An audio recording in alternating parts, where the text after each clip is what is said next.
Gálatas 5:1 dice: y ahora somos libres porque Cristo nos liberó. Manténganse firmes en la libertad y no vuelvan a la esclavitud.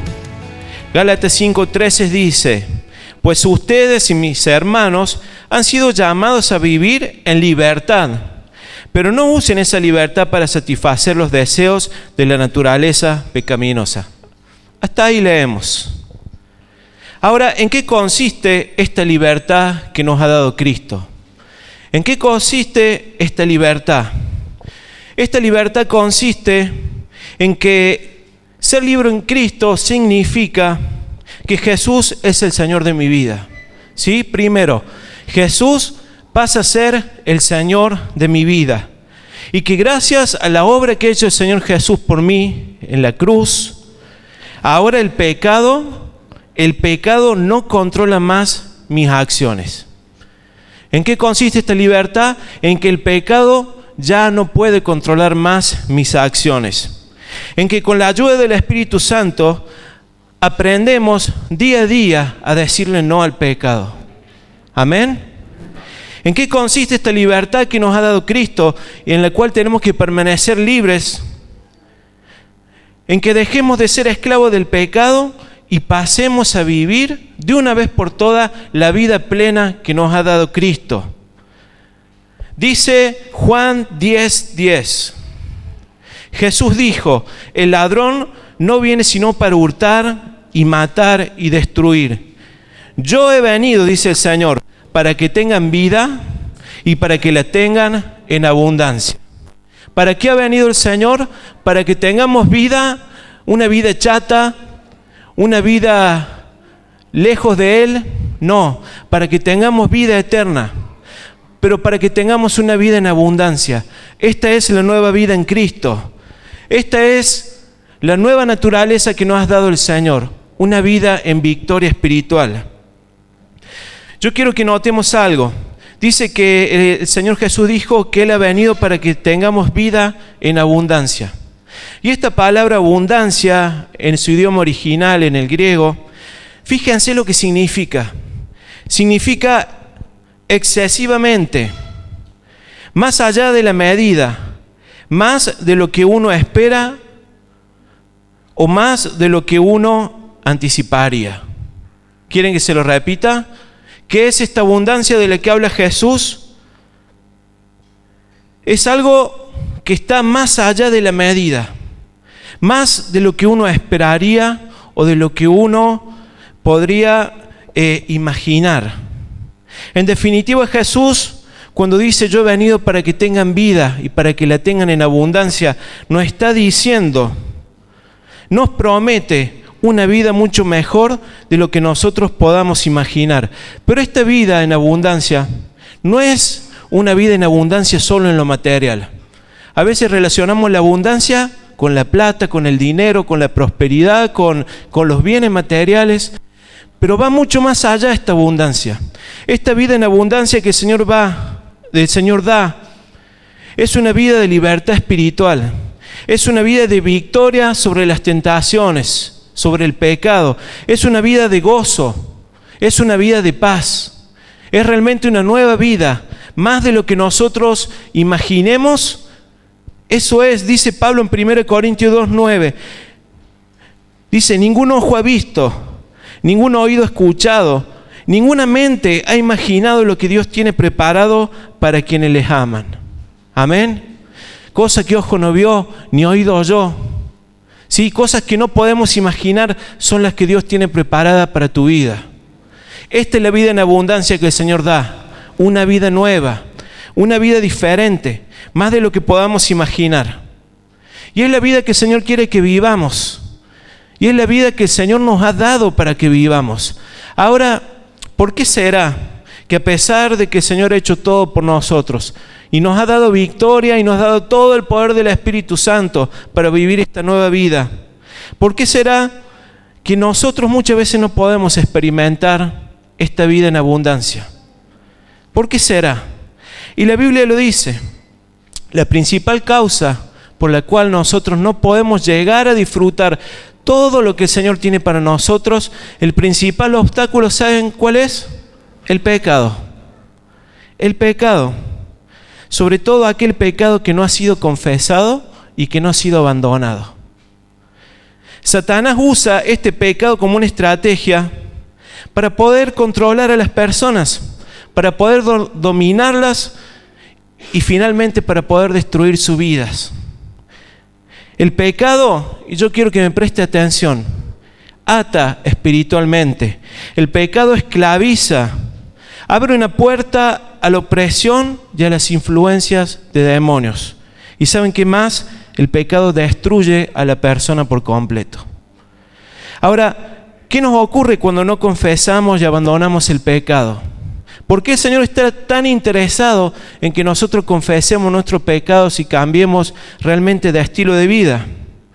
Y el primer motivo es porque el pecado se convierte en una atadura espiritual. Yo le invito a que busque Proverbios 5, 22 y 23. Yo lo voy a leer en la versión Dios habla hoy. Pero preste atención a lo que dice la Biblia. Dice, al malvado lo atrapa su propia maldad. Su propio pecado lo sujeta como un lazo. Su indisciplina lo lleva a la muerte. Su gran necedad a la perdición. Entonces, ¿qué produce el pecado en nosotros? Nos ata. Nos ata espiritualmente como un lazo. Y finalmente nos lleva a la destrucción. Ahora, ¿cómo nos ata el pecado? Esto no es algo que empieza así, instantáneamente. Es un proceso. El pecado comienza con un mal pensamiento. ¿Sí? Un mal pensamiento al cual nosotros no abandonamos. Puede ser de cualquier índole, ¿sí? De cualquier clase. Empieza con un pensamiento que cuando empieza esa semillita a germinar, se transforma en una acción. ¿Sí? Lo que pensamos, luego hacemos. Tal cual es su pensamiento, es él, dice un proverbio. Luego, estas acciones se convierten en hábitos. Una vez que comenzamos a repetir esa acción, una vez que no abandonamos esos pensamientos que se transforman en acciones, se transforman en hábitos pecaminosos. Y finalmente estos hábitos llegan a ser un estilo de vida. Somos lo que pensamos. Por eso la Biblia habla y dice, renueven su mente. Cambien su manera de pensar para que cambien su manera de vivir.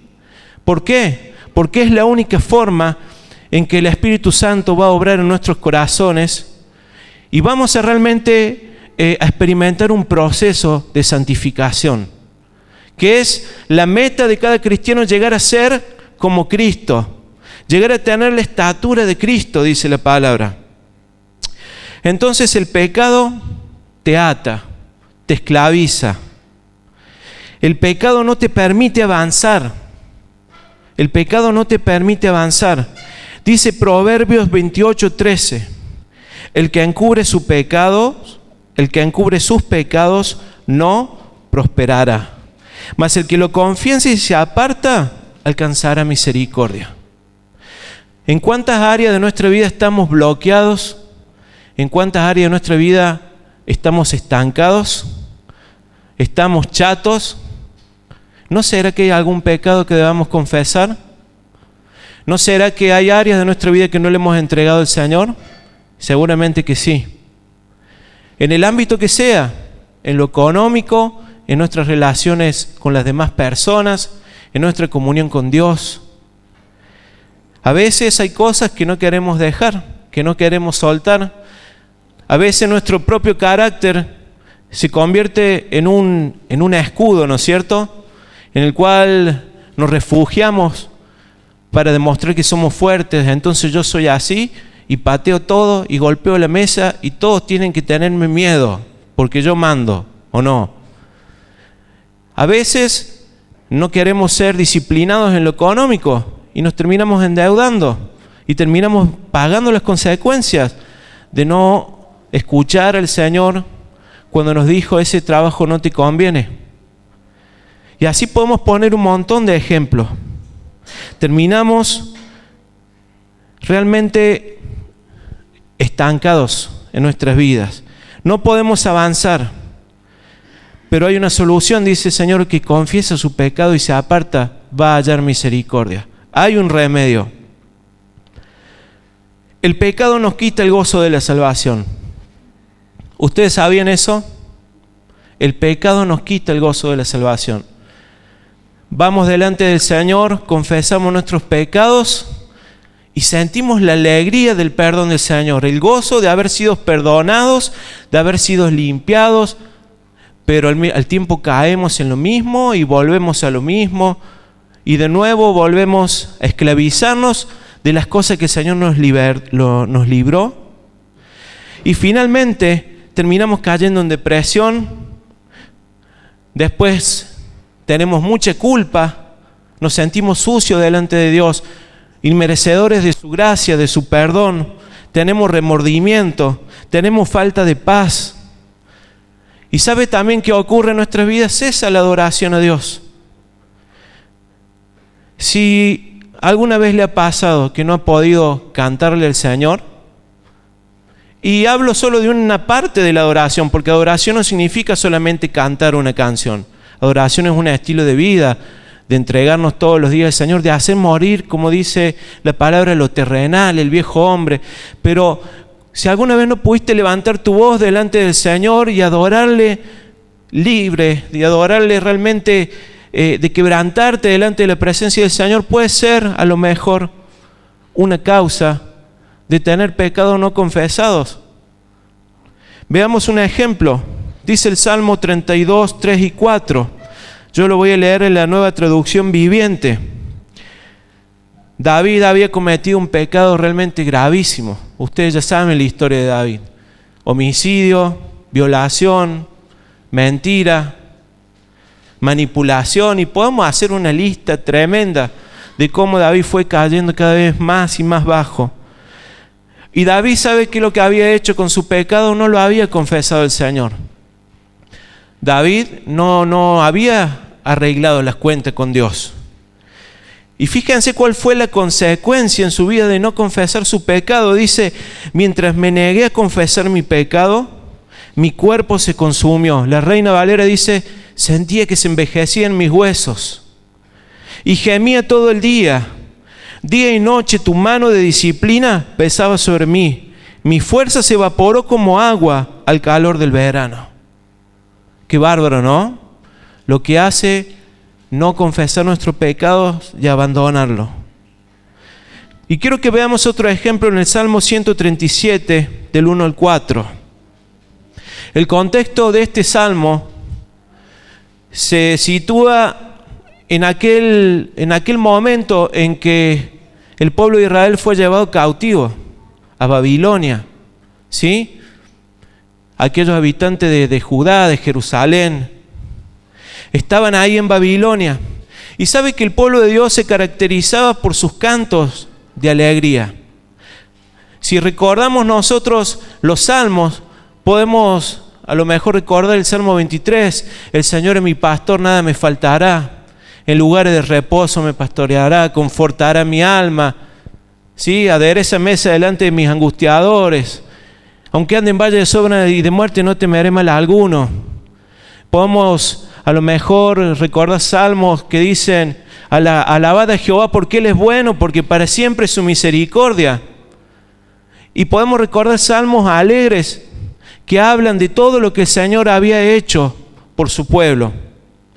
Y todas estas canciones se caracterizaban por la alegría de poder declarar con un corazón agradecido la libertad que el Señor había traído al pueblo de Dios. Pero cuando fueron llevados cautivos a Babilonia, ¿saben por qué fue? Por su pecado. Porque ellos decidieron darle la espalda a Dios y Dios ya les había advertido. Si ustedes se vuelven a ídolos falsos, si ustedes no me adoran, si ustedes deciden elegir el bien en vez del mal, el mal en vez del bien, yo voy a dejar que sus enemigos vengan sobre ustedes y van a ser de burla para las naciones. Y esto es lo que hace el diablo con nosotros cuando nosotros no confesamos nuestros pecados y voluntariamente nos apartamos del Señor. Somos llevados cautivos por el diablo y por el pecado. Y lo primero que cesa en nuestra vida es la adoración a Dios. Dice, junto a los ríos de Babilonia, allí nos sentábamos y aún llorábamos, acordándonos de Sión. En otra versión dice de Jerusalén. Sobre los sauces en medio de ella colgamos nuestras arpas, y los que nos habían llevado cautivos nos pedían que cantásemos, y los que nos habían desolado nos pedían alegría, diciendo, cántenos algunos de los cánticos de Sión. ¿Y saben qué decían estos hombres del pueblo de Dios? ¿Cómo cantaremos de Jehová en tierra de extraños? ¿Cómo puedo yo adorar al Señor con el desastre de vida que tengo? ¿Cómo puedo yo abrir mi corazón delante de Dios si sé que estoy mal con Él? ¿Cómo puedo hacerlo? ¿Cómo puedo cantar de la victoria del Señor si yo no vivo en victoria? ¿Cómo lo puedo hacer? ¿Cómo puedo hablarle a otros del Señor si yo vivo peor que aquel que no le conoce? Y esto le había pasado al pueblo de Dios. Ellos dicen que colgaran sus arpas. Y tal vez en modo de burla, los habitantes de Babilonia le decían, a ver, ahora decí lo que Dios ha hecho por vos. ¿Qué hizo Dios? Te liberó del faraón. Se le mataban de risa. ¿Qué hizo Dios por vos? ¿Qué hizo? Vos me decís que prosperás, vos me decís que podés ser diferente. Y esto es lo que hace el diablo con nosotros. Entonces el pecado nos quita el gozo de la salvación. Nos consume. Si nosotros no confesamos nuestros pecados y abandonamos esa vida, comenzamos a morir. Comenzamos a morir. Ahora, nosotros comenzamos leyendo al principio que hemos sido llamados a vivir esclavos. ¿Sí? No. A libertad fuimos llamados. A libertad fuimos llamados. Y ya no debemos volvernos a esclavizar del pecado. Y ya no debemos volvernos a esclavizar de esa vana manera de vivir que teníamos antes de conocer al Señor. ¿Por qué? Porque Dios es malo. Porque Dios nos prohíbe hacer lo que nos gusta. No, porque nos conviene. Porque el pecado siempre trae malas consecuencias en nuestra vida. El pecado nos separa de Dios, nos aleja de Dios. No nos permite avanzar en nuestra vida en ningún área. No nos permite tener paz, gozo. No nos permite realmente tener la vida abundante que el Señor ha preparado para nosotros. Ahora, ¿cómo podemos ser libres del pecado? ¿Sí? ¿Cómo podemos ser libres del pecado? ¿Saben que hay una solución? El Señor dice, David dijo en el Salmo 32:5, mi pecado te declaré y no encubrí mi iniquidad. Dije, confesaré mis transgresiones a Jehová y tú perdonaste la maldad de mi pecado. De nuevo, mi pecado te declaré, dijo David cuando se dio cuenta que se estaba muriendo. Ya no daba más. Y no encubrí más mi pecado. No encubrí más mi iniquidad. Dije, confesaré mis transgresiones a Jehová. ¿Y Dios sabe qué hizo con David? ¿Lo desechó o no? No. Dice, tú perdonaste la maldad de mi pecado. Y da un grito de alabanza. Entonces, ¿cómo podemos ser libres del pecado y comenzar a vivir esa vida abundante que el Señor tiene para nosotros? El primer paso es confesar nuestros pecados. Pedir perdón a Dios de mi pecado y ¿saben qué? Nombrarlo explícitamente. De eso se trata la confesión.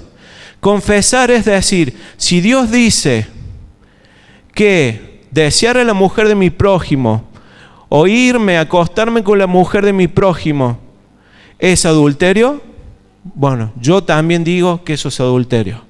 Es decir, lo mismo que Dios dice. Si Dios dice esto es pecado, esto es pecado. Entonces, cuando nosotros pecamos, debemos confesar con nombre y apellido lo que hemos hecho. Porque el Señor todo lo sabe. ¿Qué podemos esconderle al Señor? Nada. El Señor, antes que nosotros pensemos las cosas, Él ya sabe lo que vamos a pensar. Antes que hablemos, Él ya sabe lo que hay en nuestro corazón. Él mira el corazón. Los hombres miran lo que hay por fuera y dicen, este es bueno, este es malo. Pero el Señor mira el corazón y escudriña los corazones. ¿Cómo poder ocultarle al Señor algo? ¿Que nos dé vergüenza? Bueno, pero es parte. Es parte. Es muy diferente tener remordimiento que tener arrepentimiento. Porque remordimiento podemos tener cuando hacemos algo malo y nos descubrieron y decimos, ¿cómo lo hice? ¿Cómo lo hice? Mira la vergüenza que pasé. Pero arrepentirse es decir, no lo hago más. Pego la vuelta. Esto se llama conversión. Pegar la vuelta. Si iba para el sur, ahora voy para el norte. Y de eso se trata la confesión. De decirle, Señor, reconozco que he pecado. No te voy a encubrir más mi pecado. Póngale el nombre y el apellido que quiera el pecado. Pero esto te trae libertad. Y el Señor está esperando escuchar esto de vos, porque Él te quiere hacer libre. El segundo paso para recuperar la libertad que hemos perdido a causa del pecado es renunciar a esa manera de vivir. Renunciar a esa manera de vivir. ¿Y cómo lo hacemos? Podemos declarar en voz alta al reino de las tinieblas que ya no queremos seguir atado a ese pecado del cual Dios nos hizo libre y pedirle al Señor que nos llene con su Espíritu Santo para no volver a caer. ¿Sí? Entonces, una vez que nosotros confesamos nuestro pecado, identificamos en eso que estamos fallando, el siguiente paso es tomar una determinación de cambiar. Y el Señor va a poner tanto el querer como el hacer en nosotros. A ver, el pecado es agradable, el pecado nos gusta. Un montón de veces te va a pasar que vas a confesar un pecado y que realmente, si lo pudieras volver a hacer, lo harías de nuevo, porque el pecado es agradable.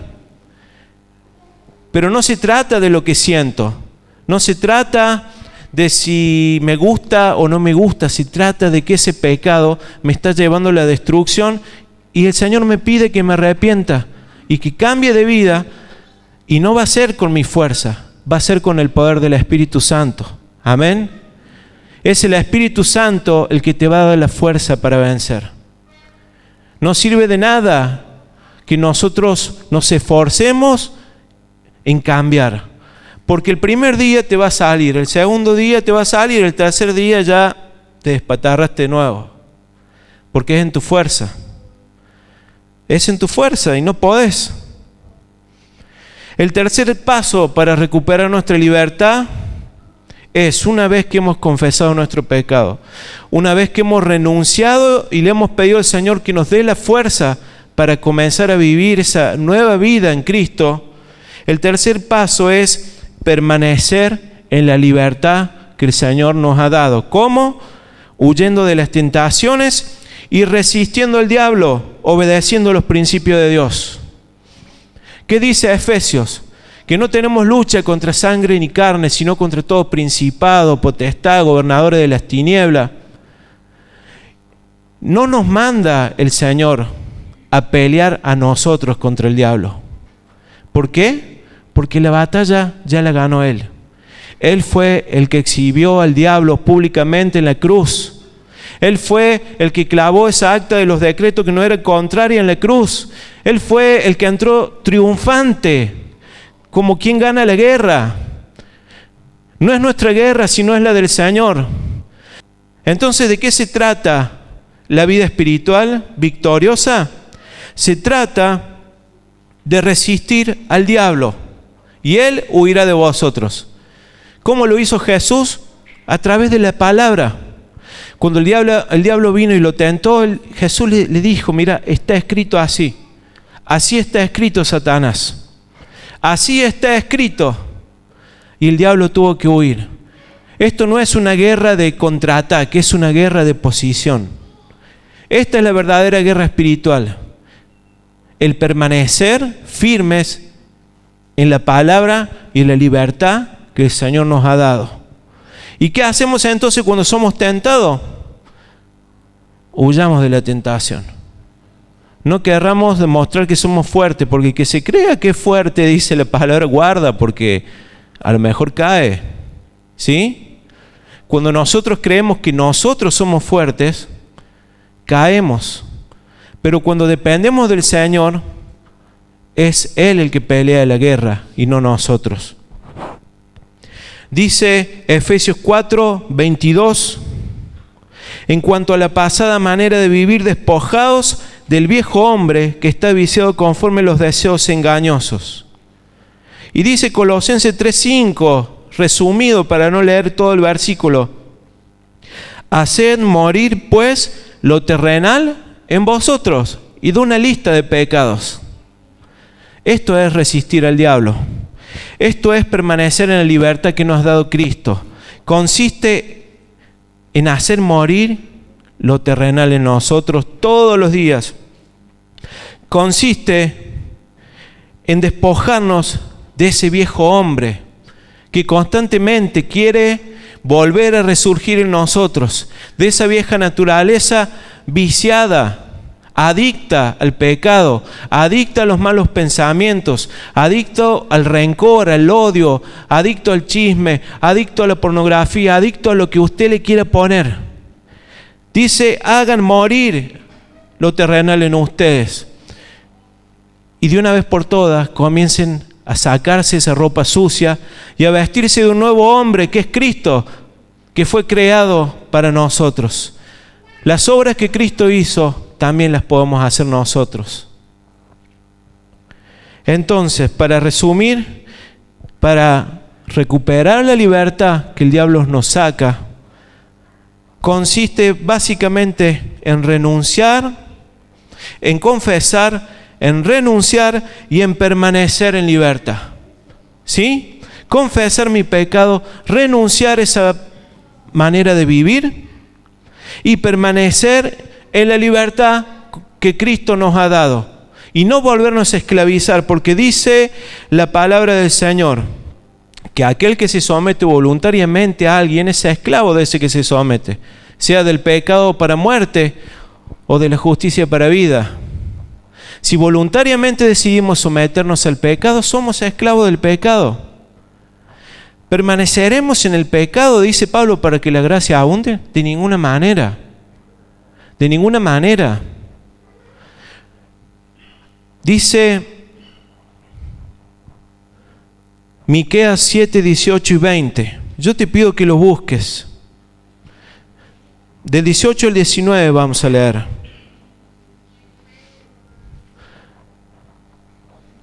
Nosotros creemos lo que estamos en esta noche hablando, predicando, conociendo del Señor. Pero ¿saben qué? Que a pesar de que el Señor nos perdona, nos hace libre, nos limpia, muchas veces nosotros queremos seguir viviendo en esa esclavitud voluntariamente al no aceptar el perdón del Señor. ¿Sí?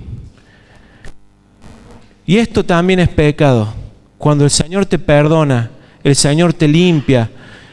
Cuando la sangre de Cristo, dice la palabra del Señor, te limpia de todo pecado y vos no lo crees y preferís vivir con esa culpa, estás pecando también. Porque saben que el Señor dice, el que confiesa su pecado y se aparta, hallará misericordia.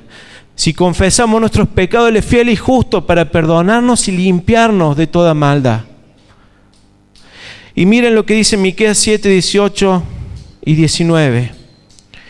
¿Qué Dios hay como tú que perdona la maldad y olvida el pecado del remanente de su heredad? No ha guardado para siempre su enojo, porque Él se complace en la misericordia. Volverá a compadecerse de nosotros, pisoteará nuestras iniquidades y echará nuestros pecados en las profundidades del mar. ¿Cuántos de ustedes han podido nadar hasta el fondo del mar? ¿Ah? Ninguno. ¿Saben lo que hace Dios con tu pecado cuando vos lo confesás y realmente de corazón te arrepentís? Agarra tu pecado, lo pisotea y lo tira al fondo del mar para que no lo vayas a buscar más. ¿Qué hace el Señor con todos tus errores? Y aunque nosotros sabemos que el pecado tiene consecuencias y esas consecuencias muchas veces las vamos a tener que vivir, pero ¿qué hace el Señor? Agarra toda esa vida pasada, la hace un bollito y la tira al profundo del mar para que vos no la vayas a buscar de nuevo. Y Él se olvida de tu pecado, porque la sangre de Cristo nos limpia de todo pecado.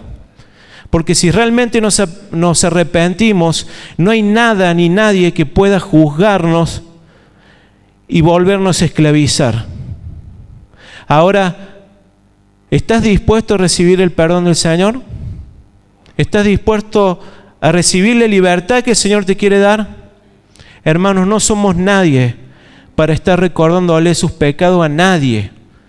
Porque si el Señor ha perdonado a nuestros hermanos cuando han caído, ¿quiénes somos nosotros para juzgar y para ponernos de jueces si nosotros somos iguales o peores?